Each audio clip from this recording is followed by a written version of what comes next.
Hello, and welcome to this moment with Carolyn and Lisa. We're here to illuminate the core of the feminine force.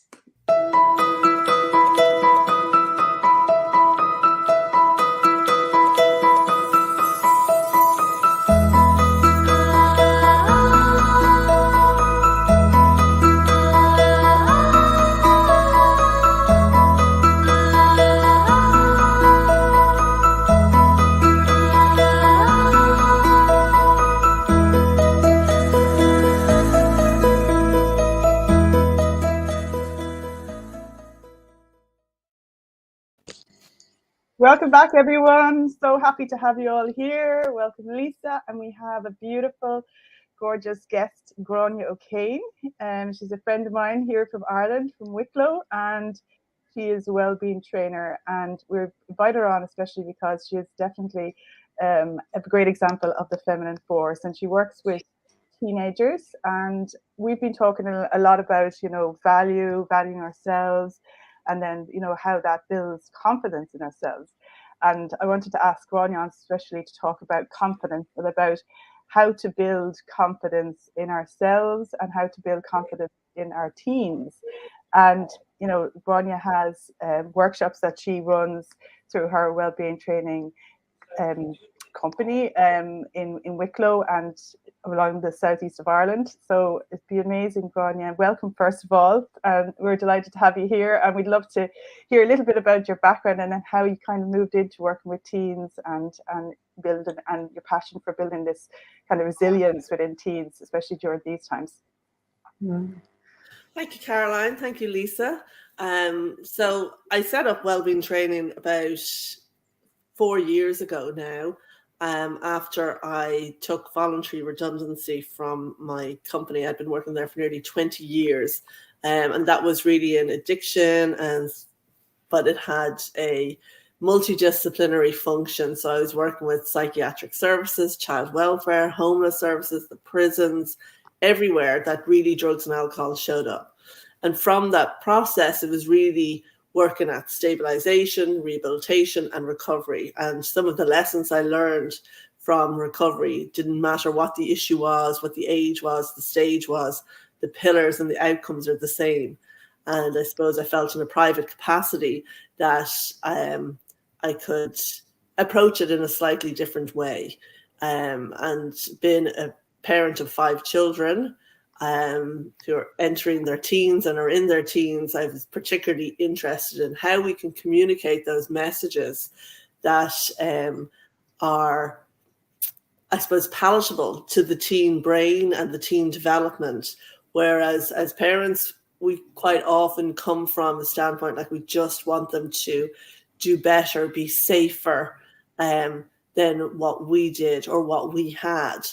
And really, they are individuals on their own journey, and we're facilitating learning and growth. So how do we do that and not collapse our stuff into theirs is one thing, and build resilience and reduce risks. I mean, ultimately, we want them to be successful, but do we want them to be happy and content and satisfied? But overall, we want them to be safe. So it's really trying to figure that out and knowing what's my stuff and what's theirs. And I suppose that my personal story, and I've spoken about this before, is like I'm separated. So I'm a single mom of 5. And I was adopted. I was born in the Magdalen Laundries in the 70s, 1974. So there was no touch, babies were born and, you were put into a separate space. And obviously I was adopted, which was fantastic, and alive, which was even better. But what that meant was that being adopted, because I suppose I specialize in teen mental health, parental separation, and the living of the life and loss of adoption, because it's a 2 sides of a coin. What it means is we have a number of different attachment periods in our lives, which are formative. And those early years ones is key. So if you're removed from your caregiver in that way, it changes the script of who you are. It changes all your normalization patterns for attachment and your personal truth and understanding relationships. So when I say two sides of the coin, you're like, oh God, you never really verbalize or articulate the fact that I was actually given away, and I can't be angry with my natural mother because really I was raised by my adoptive parents to go, she did the right thing. It was a hard choice, but she did it in your best interest. So you have to be grateful for this, and then you have to be grateful for your adoptive family who took you in and who love you even though you're not like biologically connected. So even though precognitively you can't articulate any of that, that's kind of some of the scripts that you have. So I would have loved the opportunity in my teen years, when you're really trying to figure that stuff out, somebody to give me the easy dialogue, to say, right, well, whatever your script was or whatever you're going through, this is the behavior, this is the outcomes, this is a brief understanding of why you might be feeling what you're feeling, and how your thoughts, feelings, and behaviors can be controlled by you, can be regulated by you. But because we're always saying to young people, like, choices, consequences, if we don't help them with the information that controls their choices, then we can't be, critical of their consequences. So that's what my passion was into moving into teen mental health. I love that. I love that. If we can't help them to understand why they're there, because that's all emotional, isn't it? Like, that's what we talk about a lot, is that emotional understanding. And it's so true, is once they have an understanding, or, when people have an understanding of why they do what they do, you're actually going to the root cause there. You're not just trying to fix up the consequences, and sort of make them right. That's brilliant. Yeah, and I love the fact that you've lived that journey yourself, because it's such a kind of there's very little education around that inner world, like the work of the kind of emotional subconscious, like, isn't there? In the unpacking of that and how it shows up in your life when you have had that kind of complex background, that you can really understand that and because you've tried to deconstruct that yourself. So it's a really unique service. Then it's not just coming from a book. It's coming from yourself, trying to kind of bring those emotions up and trying to find a language, a vocabulary for it, isn't it? Yeah, and that's the connection, because I think there's two things, like the personal story and the emotional subconscious that you spoke about, because I suppose in Ireland anyways, culturally and educationally, there really is a good awareness around mental health in all sectors. But it's very tip of the iceberg stuff. So I think what we've done, not just for adults, but for teens especially, that, there's a real language and self-diagnosis around, oh, well, I have social anxiety, oh, well, I have depression, I have, immediately, rather than, because I had a client and a parent yesterday, and the parent was like, when she was 6, she used to get up on stage and sing in front of everybody, and now she's 14, like, she's got social anxiety, like, just speaking up in class. And I was like, but that's completely normal. She was 6, and what we do at 6 and our development and our exploration and changes when we're 14. And so once you explain to somebody, this is the neurological change, and there's an increase in paranoia and there's an increase in anxiety, and that's all normal, and how do you connect with what you're feeling in your body and how you can regulate that for yourself. So part of that is the knowing, and then the emotional subconscious around, I suppose for her, if I'm using her as an example, was that undercurrent of anger. And we kind of have this permission with teens, like, yeah, well, they're all going to be angry. That's not the case. They're not all going to be angry. And under anger is hurt, fear, and frustration. So it's really trying to get to what's under this anger, what's fueling this anger, if every time they go from 0 to 100, or every time they feel threatened in any way with a situation that mightn't even look threatening, their offensive is anger. And that offensive is really their defensive. It's like, well, I'm going to get you before you get me. That's what they're trying to do. But the personal story, I think, is really interesting, because that's what people remember. Like any training that I've done, even years ago, people will come back and they're like, remember somebody saying to me, like, is your son still writing on everything? And I was like, what? And they're like, is that a story you made up, or was that real? But they remember the funniest stories so I'll be telling a story to try and have an educational outcome. But really, as learners, we connect emotionally. So Yeah. we learn better if we have an emotional connection. So the personal stories is important.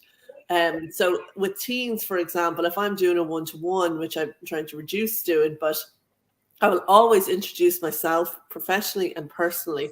And you'll get the flow of, like, they don't need to hear a script about everything, but you'll know the person in front of you. Maybe your educational background is more important to them, or maybe the separation story is more important to them. So if I share a piece of who I am, because for any of us, when we're going for therapeutic work or for training, I kind of like to know who's in front of me before I vomit up what's going on in me. And is it a safe space? Because I'm paying money doesn't mean that it's safe, or I'm going to get something from this. So the personal is really important. And I think we underestimate that. And we have this expectation on teenagers, especially, that they don't get to ask questions and they have to just go and put up with whoever they're sent to. Yes. Yeah. That's a fantastic point, isn't it?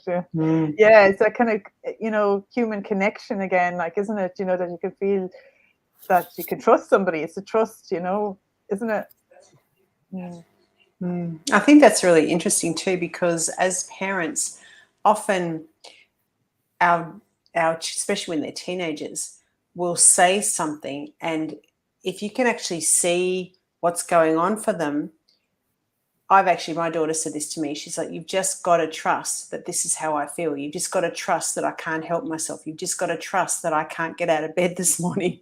And I'm like, okay, I understand that. And this is really interesting, because I was raised that you just, like, there's no option to actually hear how the child feels. So you're actually teaching the child not to trust themselves. If the child feels like they just need to stay in bed today, the parents, like my mum would have just got me out of bed straight away. But it's like, I then learned not to trust my own self. And that, when my daughter said that to me, I thought, actually, that's really true. Like, I want to support her to trust herself if that's how she's feeling. And that's something that was it was so subtle, but when it sort of hit me, I thought, yeah, like, we sort of go on our merry way and not realize that we're calling them to do things sometimes that mean that they have to go against their own self, what their own self is feeling and what their own self really feels that it needs for itself.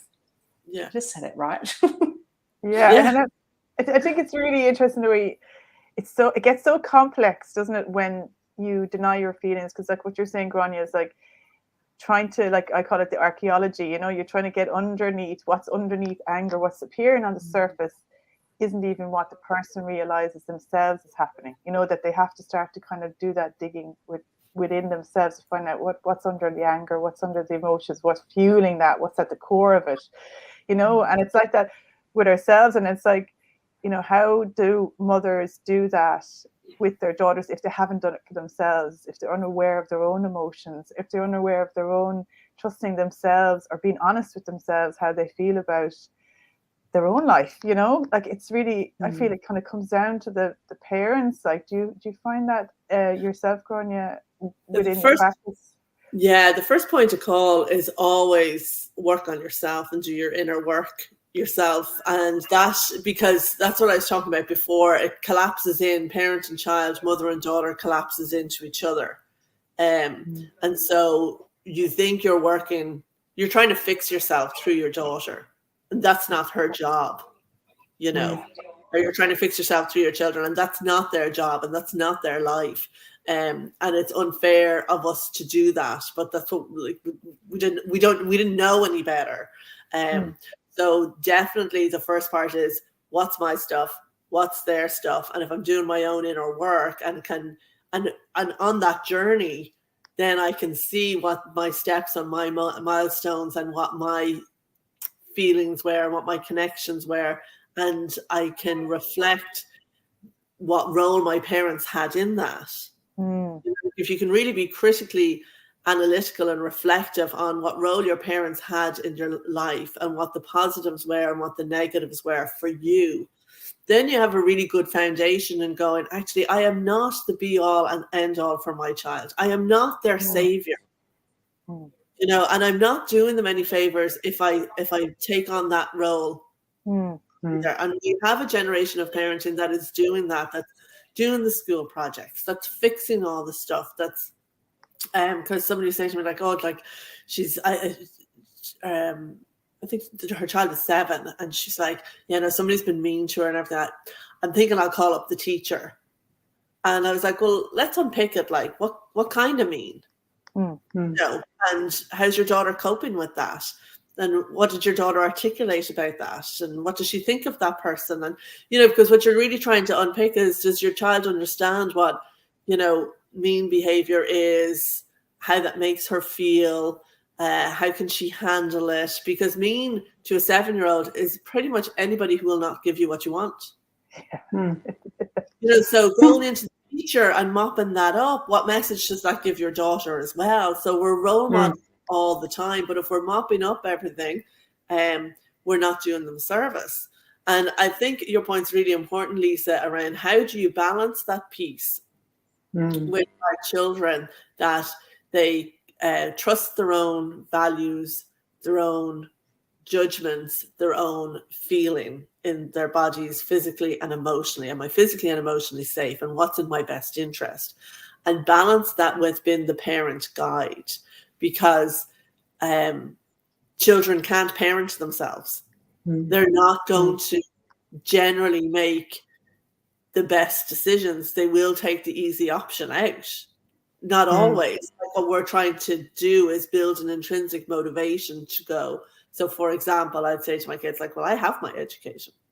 I had my shot. Like, I did what I did in school. I'm not going back. Like, so whether I got all A's or all G's, that's on me. But I wanted to go to college, and that was my pathway. There's lots of different options for you. You can do that, or you can do it another way, but your end game is going to be the same. You will eventually always have to earn money, keep a roof over your head, feed yourself and anybody that's dependent on you. You know, so their intrinsic motivation is, okay, I'm getting up to school for me. My daughter was like, Joe in class, his parents are giving him €50 for every A he gets in the junior cert. And I was like, okay. It's like, does Joe have any chance of getting an A in any of his subjects? And she said, no. And I was like, well, that was really unfair for the parents to do as well. You know, like, there's all about setting expectations. But if your child doesn't have the competency to do that, or the discipline, it's not fair to set a reward without rewarding it's the behavior that gets there. It's the grind that we should be rewarding. It's the skill set. So she was like, I was like, but you'll get an A in everything. Like, she would kill herself to get an A. And I was like, no, I said, because your reward is your self-reward, not what I'm going to give you. I don't care if you get an A. I'll love you if you get an A, and I'll still love you if you fail. That's not going to change. And part of us, our mindset and thinking that is important, because I suppose I work with lots of families, parents who are impacted by their loved one's addiction as well. And what can be really sad about that is you see all the family in chaos and pain and grief all the time. But it doesn't mean that the parent loves their child any less. Whether they're an adult child, of women in the group whose children are 50, women in the group whose children are 18.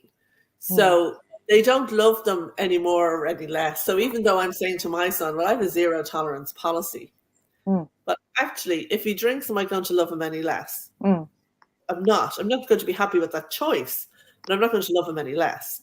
And I think this is where the interesting piece comes in the parenting bit, because as parents, then we get confused and we go, well, what can I do about it? I can't. Our generation of parents is like, we can't not show them love. Love is completely unconditional. But as parents, we're setting boundaries and structures. As women, as mothers, we get to set boundaries and structures. So we get to say that standard of behavior is not acceptable in my home, and the consequences of that are X, Y, and Z. Mm-hmm. So as much as it sounds arbitrary, that whole not under my roof, which is what I was raised with, there is a bit around, as mothers, we don't have to become martyrs, and we don't end up that our children are in charge, because it's a disservice to them, and then we lose ourselves completely. Yeah. Yeah. Sorry, I think know I think that's brilliant. I love that, because it's very much, especially in this day and age, in this society, I feel that is really the key, because when parents and mothers, whatever, have their own values and know what they stand strong in, and they do not, that's non-negotiable. I think that's a really kind of, it's the root of confidence, I suppose, in yourself, and then it's setting up that kind of role modeling for the, you know, super modeling we were talking about as well, you know, for the teen, because they need to have those pillars in their life of structure that, okay, they're growing, they're exploring, they're you know, their environment, we'll say, but to know that there's certain areas that you're not going to accept, you know, that there's no wriggle room on. I think that's really, really important, you know. And I think just being very realistic and very grounded as well around life and expectation, and, you know, giving them the responsibilities for their own life is really important. And it's part of well-being, isn't it? Because when you're, you know, I think it is that transition period from when they're a child to when they're a teen, that you're blessing that they're starting to kind of give them control, rather than you constantly letting go of that control. Again, you know, that's what mums have to do, is start to let go of the control and hand it over to the teen, so that they have to become empowered in themselves to have some kind of agency in their own life. Absolutely. So how, like, just tying that back to mental health then, if you, for a teen, like, because I speak to a lot of mums whose teens have mental health issues, so calling a teen to actually live in, you know, for a mum to say, well, this is what's acceptable to me, but the teen going, well, I can't do that because I'm anxious, or, you know, I'm not motivated, or, so you've got this whole, like, I see this whole mental health thing now, which interrupts that pattern that mothers have. And I think for some of the mums I work with, it's like, well, I feel what do I do about that? I'm powerless over that, and I don't feel like I can do what I would normally do because of that. Yeah. So, but it's parallel. So part of our parenting is their mental health is included, but it's not an excuse. So as parents, what has happened is any mention of mental health, parents, teachers, everybody backs off, and it's like, oh, you know, we don't want to make this any worse. But that's not what recovery is. Mental health is going, okay, so you've identified this. How do we integrate this issue, whether it's anxiety, let's say, into your normal functioning? So normal function is the expectation that you will be at school and that you will participate in X, Y, and Z, or that you will attend family functions, whatever normal functioning is. And I do say to young people and parents, have a look at the developmental assets. There's 40 developmental assets that have for pro-life outcomes. So 20 internal and 20 external. And it's a tick box for different ages, you know, like that you, so for 12 to 15-year-olds, for example, that they should be at home at least 2 nights in the week doing nothing, you know, not, I have to be out, I have to be with my friends, or I have to, you know, 2 nights sitting at home doing nothing, just hanging with you. So there is that framework. There is a good guide. I think as parents, sometimes we get a bit lost. It's like parenting culturally. We're parenting by what other parents have done and kind of what our children are telling us and what professionals are telling us. Like, I mean, I've heard some doozies from teachers and from public health nurses around my parenting. So we really have to, it is being confident as a parent. And I recommend for some people, like, to go to yourself, Lisa, or whatever, like, if your teen is, and you have reached an impasse, and quite often parents are coming because they've reached an impasse, it's really useful to get that third party, because that third party can just look at things through a different lens and provide some tools for mom, provide some tools for the daughter. And what I generally do is have a bit of an agreement there. So I'll say, say, for example, I had a client last week and she wasn't going to school anymore. She's 17, high achiever, very athletic, and was refusing to go to school. Mum thought it might be due to sexual orientation or whatever. The mum just didn't know, and she's like, she's not going to school anymore. But when I met with her, it was really because she was such a high achiever with no effort. And now she's at a stage where I'm not getting the A's, and I'd rather not go in than face failing, or but I don't know how to put the work in to get the A. Oh, wow. Okay. So that's what the root was. So it's like, okay. So the work I did with her was around a fixed mindset and a growth mindset. And the fight, flight, and freeze responses. So that she had some insight into her, and that would she be interested in a growth mindset? And growth mindset is around perseverance and, you know, being able to accept failure and all that sort of stuff. So she really was. And then that allowed us to open up the conversation with moms, because then I could say, right, well, what can your mom do to help you? Because daily habits is really key. So even if you're changing one small thing in your day, what will that be? And your mom only wants to help, and your mom is your biggest protective factor. So we don't want to create something that they're coming to a third party, and so they're getting all their help externally. They're with their families 24/7 or whatever, not 24/7, but you know, that's who they're going to be with. They're not with the professional. So I think as professional, it's our job to equip and to help nourish that mother-daughter relationship, and to highlight, you know, how brave that person is for coming in, how brave the mom is for contacting us. I hope these tools are useful, and I usually send them on stuff that they can follow up with. And then they're working on that together. So her thing was, she works best at night, and it'd be really helpful if her mum's actually really good at Irish, to help her with a particular piece of the Irish work, and to remind her of something at 9 o'clock at night or whatever, like just make contact with her at that time, just as a motivator. And so it really wasn't half as bad as they thought it was going to be. Really listening to them and kind of responding to the unique needs that she needed, you know?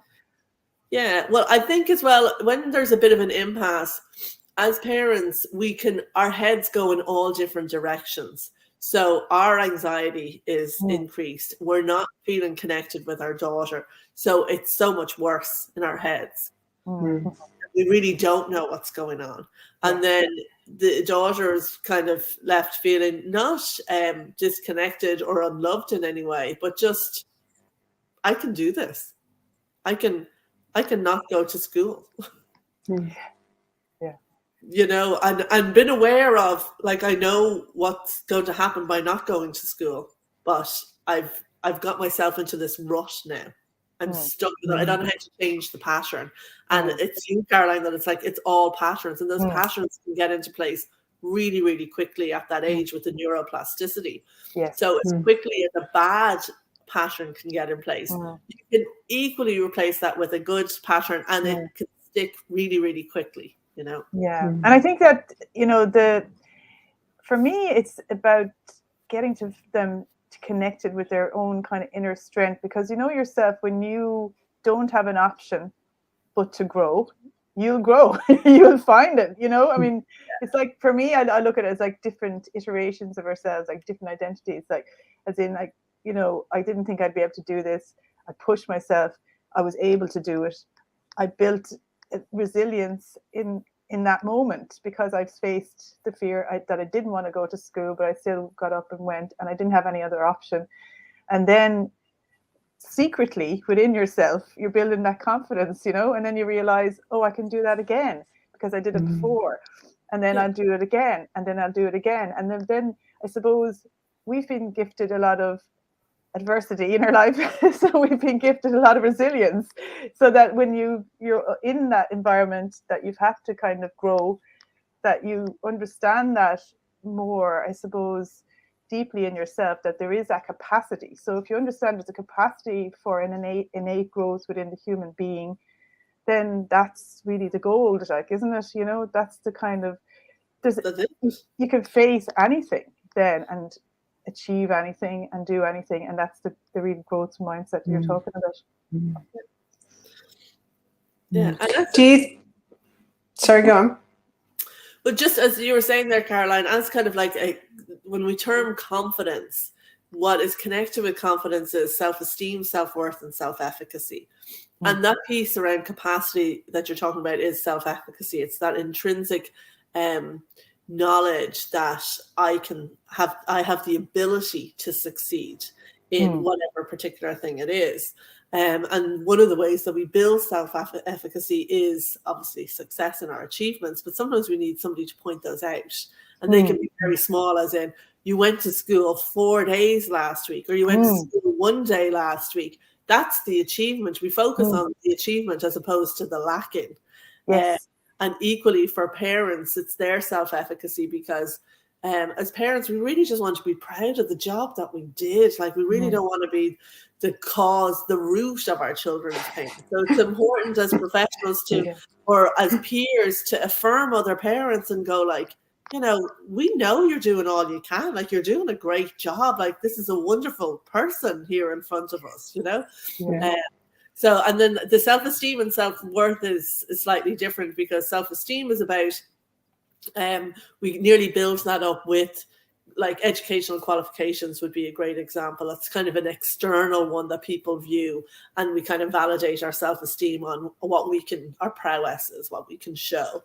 But self-worth is that innate. This is where I think a root of a lot of people's confidence is lacking, is self-worth is that innate belief that I belong and I am loved just because I exist. And really, most people don't believe that. Yeah. They feel that their self-worth is actually their self-esteem. I am loved because I am a mother and I'm of value to this child, or, you know, so it's, their love is currency. But if you can, like, bring people into self-worth and acceptance of, actually, you deserve love because you exist. Yeah. It's just, you know, it's a hard pill to swallow. long time to swallow that. Yeah, that's amazing. It's so true, though, isn't it? And it is that when it gets to it, you know, that I love to think that, you know, every person on the planet is uniquely needed in the whole fabric of existence. Like, it's like this pattern, like this tapestry of life, you know. And I suppose it's just because of, like, social structures sometimes, that depending on where people are born and, you know, the situation they're born into and stuff like that, that, you know, we're marketed to, that we're not, you know, we shouldn't feel worthy, that we have to have exterior validation for our existence, you know. But I think it's amazing when we do that work within ourselves to feel like that we are worthy. That's really amazing power in our lives, like, you know, because it's not, it's the work that it's free, you know, and it can actually, that's where the gold is, like, completely, I think. And it's amazing with the way you unpack that into the 3 different sections of confidence, because I wouldn't have looked at it like that, because, you know, I suppose things that you maybe have had you've you know, it's like when I was doing the design thinking module, I had to unpack, like, how my thought system was. And it's not until you kind of start to unpack yourself and deconstruct yourself that you can kind of see where you have strengths and where you have weaknesses, and where you can, you know, like you were saying, get to go into that area and really work on that. That has a massive exponential effect on how your energy is and how you turn up in the world, you know. It's a really it's fantastic to go into that in detail. I think, it's I love the way you explained that, Grainne. And I wonder too, like thinking about self-esteem the way you've used the terms, I've sort of got to correct myself, well, not correct myself, but I've always sort of thought self-esteem, our society puts a lot of pressure on people to build their self-esteem. It's like you've got to feel better about yourself. You've got to do this, do that. And there's all this pressure to build self-esteem. And I've always found that actually we build self-esteem when we do esteemable things for ourselves. It's not something that I can really get from the outside. It's not something that I can make happen. Women all the time are told to love themselves, but you can't just love yourself. You can't just switch on a switch and go, I love myself. It's like I can't just feel value because I'm told that I should value myself. There's an emotional process of, and for me, it was very much about learning about who I was emotionally, understanding that part of myself and coming back into my true state. And I sort of felt that I didn't even have to think about self-esteem or that sort of thing as much anymore, because it just sort of happened naturally. Like it was a natural process of building my self-value and my self-worth because I came to know myself emotionally. Absolutely. Yeah. Because it's, as we always say, it's an inside job. So I suppose when I would agree, Lisa, because I would feel that when I'm going through the 8 steps of confidence, that it is all in an emotional blueprint. So it looks at your limiting beliefs, what your value system is, what your personality type is. So it's that self-acceptance, self-awareness, and self-value that provides you with the permission slip to go, oh, okay, actually, I have this insider knowledge now of how I am and how I operate, but I accept that. I'm not trying to, I understand where that came from. So I understand why I felt it was really important to be a size 8 or to be married or to have, who is it that decides that I'm of value because I have 2 holidays a year and we drive such a car, blah, blah, blah. I understand in my unconscious where that came from, and that actually doesn't matter to me, or it does matter to me. And that's what I work towards. It's fine if that's what matters to you, but once it's derivative of yourself. Yeah. It's conscious. Yeah. You're consciously designing, like we were talking about, from the inside out. Yeah. And I love that because, when you said that, I was thinking of self-portrait. Often in art, what's what we do kind of, and it's very therapeutic. Like, one of the first things you do with somebody in art to get that, to start to get, students, excuse me, in secondary school, even to get in touch with their creativity, is like to paint a self-portrait, which is a really difficult thing to do sometimes, like, because it's not just even the self-portrait of how you look, but things that you enjoy, things that you like to do, and maybe kind of painting those around the actual image of yourself. And it's brilliant because like that, it builds self-awareness, because like that, our lives are always about, seem to be all about this exterior. We've so little self-knowledge, and like you say, the dark and the light. What are the elements of myself that I know I need to work with, or I need to kind of mother, I need to be nurturing all the time because there's kind of an insecurity there or whatever, or there's a sensitivity in a certain area or whatever. It's so valuable to have that understanding walking through life, isn't it? Yeah, and I think if we as mothers step up and do that for ourselves, that we have changed the generational cycle for our daughters, because there's such an external pressure now for women to be everything to everybody. And that's not a great legacy, I feel, for me to pass on to my daughter. No. So, and it's not going to change right away. Yeah. And really, like, when you look at that in the depths of what's happening there, it's really a lack of bringing somebody's pure, true potential to the world. Because what's happened is, if you're spending your whole life pleasing everyone around you, thinking you have to achieve for a certain exterior validation or acceptance or feeling of self-worth that's outside of yourself, all of that is actually not, you're avoiding tapping into your true potential and what you came here to do. Your true purpose in life is here in a blueprint that is absolutely waiting for you to find it, you know?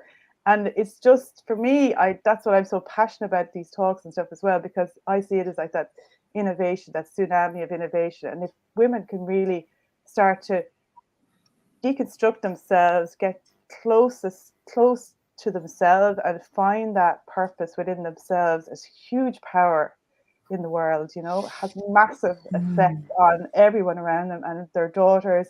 And to model that would be fantastic. You know, it would really create a huge, huge change across society, you know, because it is actually bringing a completely different mind, not just a growth mindset, but this kind of empowerment, that flourishing that I talk about. Like it is the growth of our consciousness, not just our mindset. Our consciousness is inbuilt in us. It's a divinity within ourselves that is like that seed that I keep talking about. And as we work on ourselves, that is being activated and it starts to grow, and it starts to has a life of its own. And it's not something that we even have any idea of the power that it has within the world, that it changes the whole dynamic of our ecology in ourselves, and how that has a massive effect across the fabric of reality, you know. And it just has this huge energetic kind of upgrade for society. And I think to really tap into that is what I'm really excited about. And I just love to get under that and to really tap into that potential within women and daughters. I think just speaking to that too, and I'd love to get your thoughts on this, Grainne, the practical actions for women to take right now. What I discovered in my journey was, it was like when I stepped out and did something that I never used to do, like I had a behavior, or I spoke up for myself the first time, or it was almost like I built self-esteem by doing things that built self-esteem, like it was this like ongoing. The more I did things and the more I stepped into my self-value and actually spoke it and demonstrated it to myself, the more I felt it within me. And that was really, it was practical for me. It was like seeing these areas that I needed to take my power back and just starting gradually to just have a look at what I could do differently. And it took courage, but the more I did that, the more I was demonstrating to myself that I was actually worth it. Like I was being there for myself. And that really created a feeling inside me that built my self-esteem and my confidence, and because of the actions I was taking. So I don't know if you have want to speak to that as well, like the really practical things that women can do. Yeah, Lisa, I think that's exactly what people need. Is like, I get it conceptually. Just tell me what can I do? How can I get it? And I think the simplicity of it is if you can think of yourself as a light bulb, and you might be just shining at 5 watts. If you want to shine at 20 watts, 60 watts, just how much you can illuminate everybody around you. So if your motivation is just as a mother, because really for some women, when they're a mother, everything else takes second fiddle, that the priority has been the parent. And I don't think we can change that for people right away. But if they think of themselves as that light bulb, that actually the more power you're putting into you, the brighter it is for everybody around you. So it is absolutely in your children's best interest to light up yourself, not just as a role model, but everything around you will be brighter. And as practical tips, it really depends on the person. And I'm never critical of any efforts that people are making. So I know for me, what really changed the pattern for me, I was on that absolute hamster wheel of, work, marriage, the children. And if it wasn't the gym, it was swimming or running. But I was on that hamster wheel mindset of I have to provide as a parent, as a partner, and I have to, stay a size 10. Like, that was critically important to, as a woman. So the practical thing for me, and everybody is different, because equally I would say to people who might just be doing energy work, that if you're doing any one thing, try and add to it. Energy work is great, but the gym is great for some people as well. And I learned a lot in that and had friends and connections. But the most practical thing for me was to say, I'm going to have a cup of tea every single day. I'm going to give myself permission just to sit down and have a cup of tea and just drink that tea without interruption. Mm-hmm. That was it. It didn't matter if my head was flooded with guilt going, Jesus Christ, I better drink this tea really quick because everybody's like pounding at the door. Announce that I'm having a cup of tea. It didn't matter that what I was feeling within that. It was, I had to force myself to go, no, just sit down and have a cup of tea, because that's a statement to myself and to everybody around me. I'm allowed to have 5 minutes. And I certainly wasn't at the point that somebody should make me a cup of tea. So it really just depends on where people are at in their journey. Like, I would have friends who would go, my husband brings me up my breakfast and a cup of tea every morning in bed. That's great. She's on a different part of the journey. So for somebody who's in a different part of her journey, it's to look at what can you do to add value to yourself? Because as Caroline said, we're all growing. So what are the practical tips? The other thing that was for me, the other thing that changed the pattern for me, and I think this is really important for people to hear, is look at the people that you don't have to like them, because jealousy is an emotion too, and jealousy isn't always a bad emotion. Jealousy is an emotion that's telling us, I actually would like what they have. That's okay. If you can reframe it and go, I would like what they have. So what I did was, in these years of having babies and like kind of weight journey, was like, everybody was talking about Slimming World and Weight Watchers and to try this and try that. And really, as soon as I'd had babies, immediately people were like, what are you dieting? What are you doing? So you weren't even given a chance. But I looked at, somebody who was like really skinny, and I went, do you know what? I'm actually going to do what she's doing. So I didn't follow the crowd of people who were like my size, who were going to all the Weight Watchers clubs, which there's nothing wrong with people doing that if that's what they want. But my recommendation is to look at somebody who has actually what you want and mirror that and see if you can connect with that, because it will change your pattern. And even your mindset is that you're going from what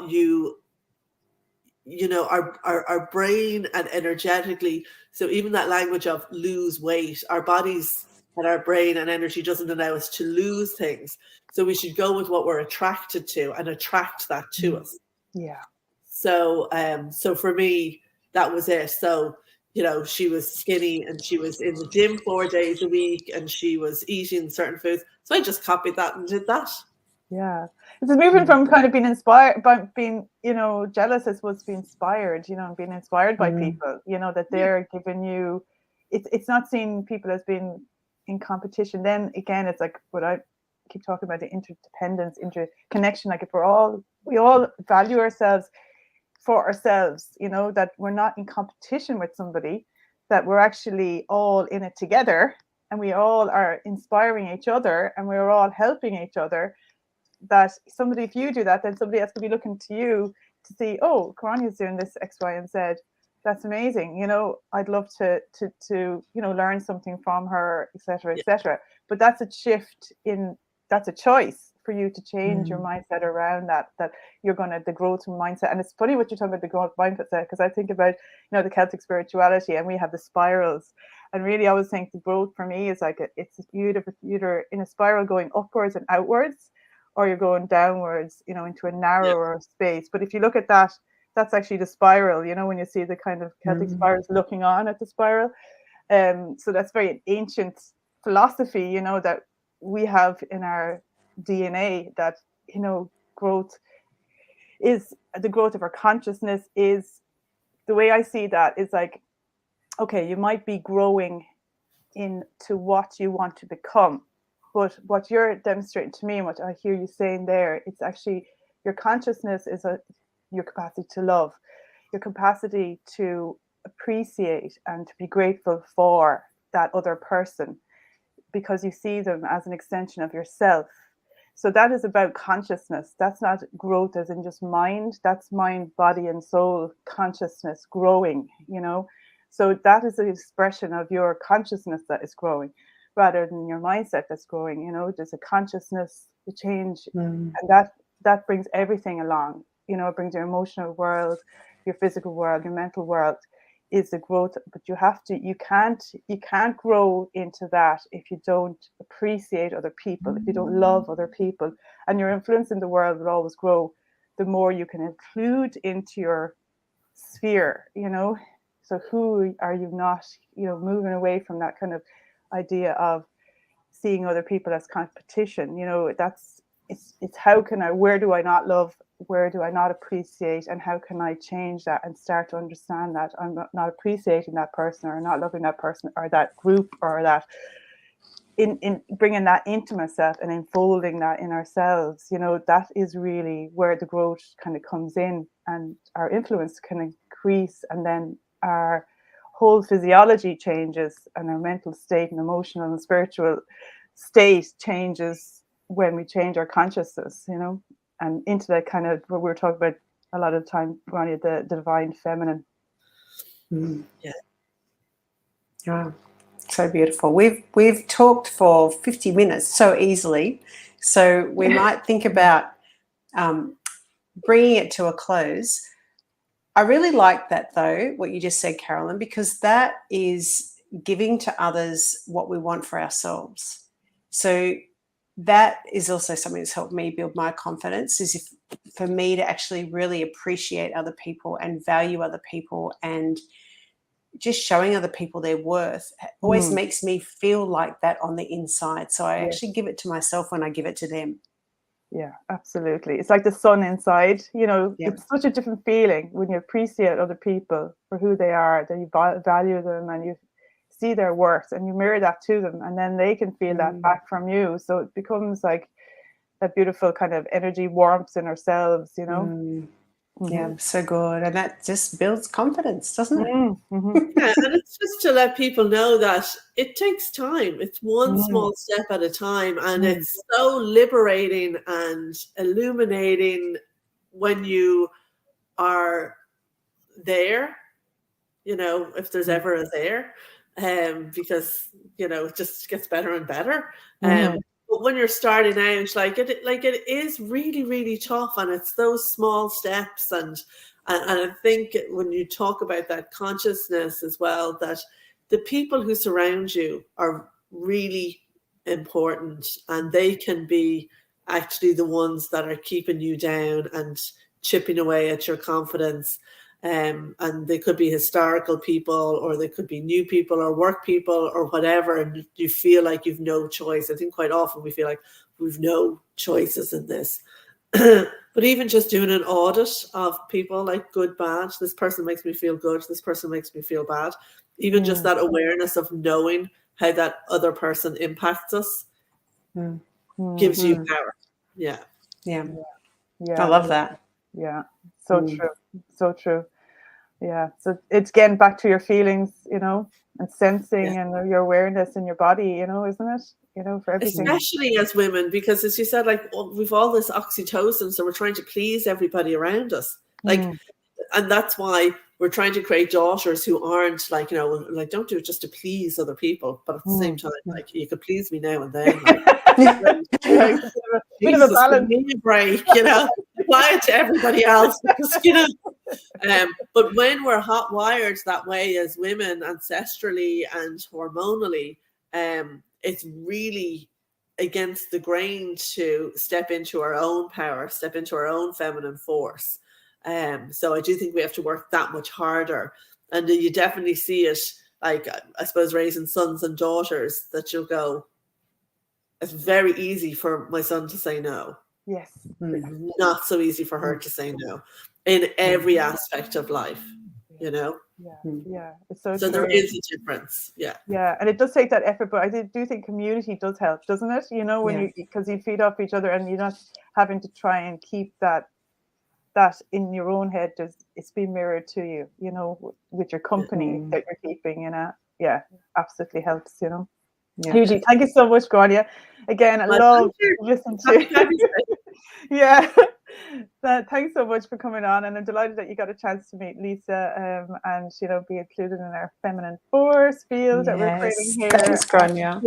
And would you like to share your details, Grainne? Yes.